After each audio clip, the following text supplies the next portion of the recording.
Comment faire ses devoirs sans stress? Comment bien apprendre et réviser ses cours sans stress et sans anxiété? C'est ce que nous allons voir dans cette vidéo. C'est parti! Le stress, rappelons-le, qui est omniprésent dans nos sociétés modernes et qui ne nous rend franchement pas service pour apprendre nos cours et nos leçons. Le soir, on rentre à la maison, on vient de passer 8 heures assis sur une chaise et c'est l'heure de faire nos leçons, de faire nos devoirs et de s'y mettre. Donc, je vais vous présenter différentes méthodes, d'accord? 3 méthodes qui vont vous permettre de diminuer votre stress et de maximiser votre rentabilité en termes de connaissances et de vous permettre d'améliorer vos résultats scolaires, notamment.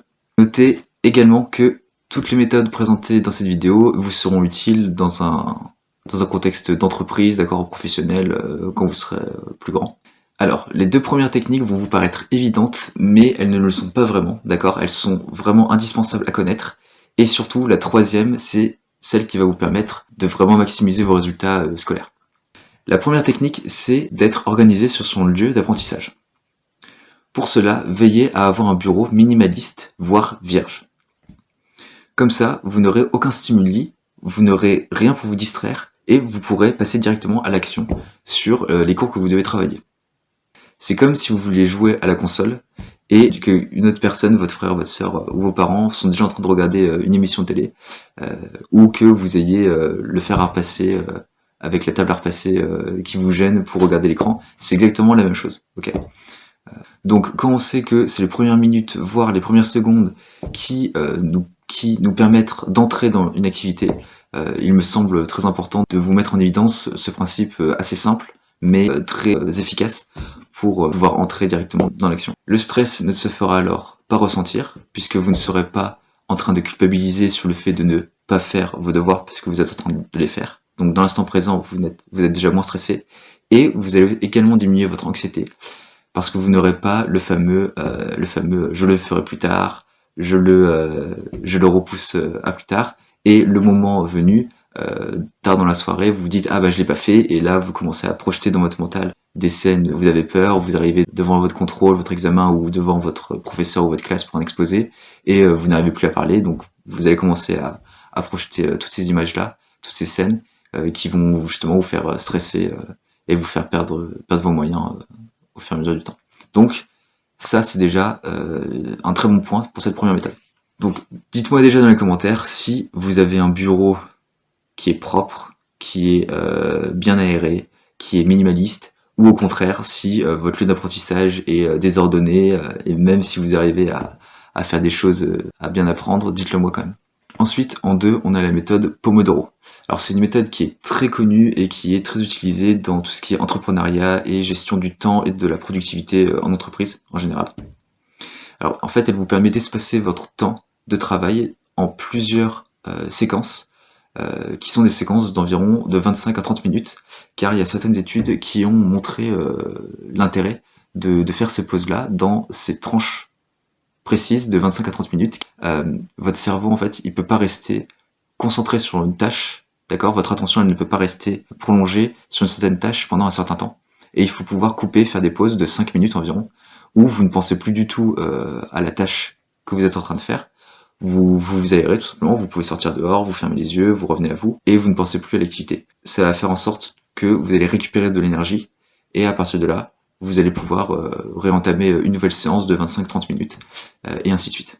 Okay. Il y a une petite anecdote qui est intéressante sur une conférence YouTube qui est en anglais de Dr Marty Lobdell, qui montre en fait l'intérêt de cette technique parce que il nous raconte que sa femme, quand elle était étudiante, elle avait passé son premier semestre dans une université américaine assez connue. Au second semestre, ses professeurs lui ont dit de mettre les bouchées doubles, d'améliorer ses résultats, et elle a pris ça au sérieux. Et à partir du second semestre, elle a commencé à travailler chez elle, 6 heures par jour, tous les jours, ou en tout cas vraiment au moins 5 jours par semaine. Oui, elle prenait juste ses week-ends pour faire un peu de sport. Et les résultats étaient assez impressionnants, c'est que à la fin du second semestre, devinez les résultats qu'elle a eu. Elle a eu 0.0 à presque tous ses examens. Et ça montrait bien en évidence le fait que elle travaillait 6 heures d'affilée, sans pause. Ça veut dire qu'au bout d'une demi-heure, son cerveau était off. Et en fait, pendant 5h30, elle perdait son temps et son énergie, et toute sa motivation. Et en fait, elle a perdu énormément de temps, d'énergie, et en plus, elle n'a pas eu ses examens. Donc là, je peux vous dire que c'était c'était le Graal, quoi. C'est vraiment pour vous montrer que cette méthode, elle peut vous paraître vraiment basique, mais elle est ultra importante. La gestion minimale de votre cerveau dans vos temps d'apprentissage, c'est ça. C'est de faire des pauses régulières. Et ça vous enlève le stress de j'ai révisé pendant 6 heures, j'ai l'impression d'avoir toujours rien compris et rien appris. Voilà. Et enfin, en 3, il vous faut une méthode d'apprentissage qui vous soit à la fois impeccable et implacable pour apprendre de manière efficace vos leçons, vos cours, et que ça soit vraiment pertinent pour vous, et que vous puissiez l'intégrer d'une façon, on va dire, productive. Okay. Donc ça, c'est une méthode d'apprentissage de cours, d'accord, directement, du même style que les mind maps ou le système Cornell. Là, ça va être la méthode Feynman. Donc la méthode Feynman, elle est assez connue, d'accord, parce que c'est un physicien, prix Nobel de physique, qui travaillait sur la physique quantique, qui en fait avait cette capacité, en tant qu'il était aussi professeur, il était chercheur, mais était aussi professeur, et il avait cette capacité de pouvoir expliquer des concepts et des équations, d'expliquer des équations d'une façon très simple à ses étudiantes. Tellement simple, en fait, que il était connu comme étant un grand vulgarisateur auprès de ses étudiants, et sa popularité a rapidement augmenté. Donc cette méthode porte son nom. La méthode Feynman, en fait, le principe est très simple. C'est le fait, vous prenez votre feuille, vous écrivez en haut le nom du chapitre, le nom de la notion, et ensuite vous allez commencer à expliquer la notion en détail. Et en fait, vous allez faire une boucle. Vous allez expliquer la notion, vous allez expliquer tout ce que vous avez compris de la notion, et tous les points que vous croyez avoir oubliés, ou que vous avez donc oubliés, et tous les points, les mots-clés, les points importants que vous n'avez pas su comprendre ou expliquer, ceux-là, vous savez qu'il va falloir les revoir, donc vous allez relire votre cours. Ensuite, vous allez revenir à votre feuille, vous allez vous remémorer, vous allez faire un effort de mémoire, vous allez relier tout ça ensemble.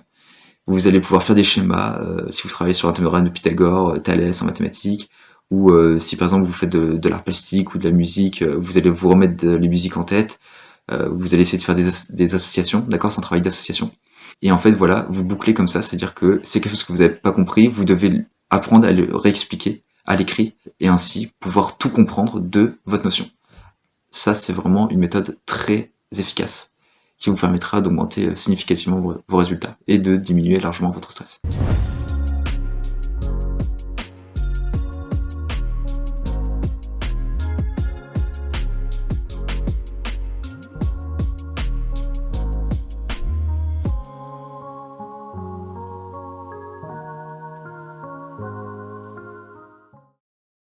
Je vous invite donc à vous abonner à cette chaîne pour plus de contenu de qualité et d'autres astuces, méthodes et conseils sur comment apprendre, sur l'éducation en général, sur les nouvelles méthodes d'apprentissage, si ça vous intéresse.